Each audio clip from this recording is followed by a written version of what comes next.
ला जाऊन पती राजा रघुवंशीची हत्या केल्याची कबुली पत्नी सोनम रघुवंशीने दिली। राजा रघुवंशीची हत्या केली आणि त्याचा मृतदेह खोल दरीत फेकून दिल्याची कबुली आरोपींनी दिली आहे। पहिला आरोपी विशाल उर्फ विकी ठाकूर याने हा गुन्हा केला। चौकशी दरम्यान आरोपींनी सांगितलं ते इंदूरहून ट्रेनने गुवाहाटी येथे पोहोचले आणि तिथून ते शिलाँगला गेले। इंदूरहून थेट ट्रेन नसल्यानं त्यांनी मेघालयात पोहोचण्यासाठी अनेक गाड्या बदलल्या। राज कुशवाहा इंदूर इथेच थांबला, पण त्याने विशाल, आकाश आणि आनंद यांनी खर्चासाठी 40 ते 50 हजार रुपये दिलेले होते। सर्वात हैराण करणारी गोष्ट म्हणजे पतीची हत्या होत असताना सोनम तिथेच होती। घडणारी प्रत्येक घटना सोनम स्वतःच्या डोळ्यांनी पाहत होती। हत्या केल्यानंतर राजाचा मृतदेह हा खोल दरीत फेकण्यात आला।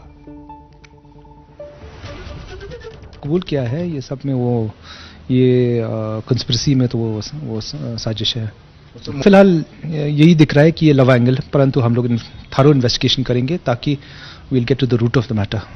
अभी फिलहाल हम लोग 10 दिन का रिमांड मांगेंगे और उसके बाद जब एग्जामिनेशन और इंटरोगेशन के बाद फिर हम लोग रिकंस्ट्रक्शन के लिए रवाना हो जाएंगे। मेघालयामध्ये घडलेल्या राजा रघुवंशी हत्येप्रकरणी राजाच्या आईने खळबळजनक दावा केलाय।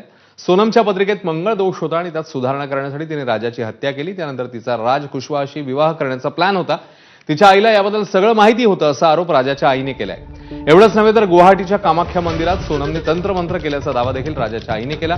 या सर्व आरोपांमुळे या प्रकरणाला वेगळं वळण लागण्याची शक्यता आहे।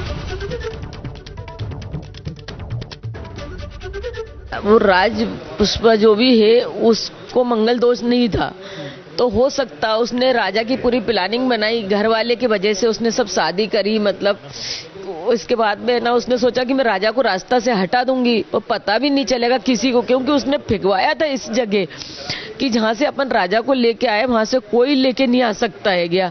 और इसके बाद उसके आगे बढ़ने की पूरी प्लानिंग थी कि मैं आगे बढ़ जाऊंगी और राज को धीरे से वही बुलवा लूंगी और घर वाले को बोल जाएगा कि मेरी जॉब दूसरी जगह लग गई। उसने पूरी प्लानिंग के साथ करा। राजा रघुवंशी हत्या प्रकरणी आरोपी सोनम रघुवंशीने आपला गुन्हा कबूल केलाय। दरम्यान आपली बहीण दोषी असेल तर तिला फाशी द्यायला हवी अशी प्रतिक्रिया सोनमचा भाऊ गोविंद रघुवंशीने दिली।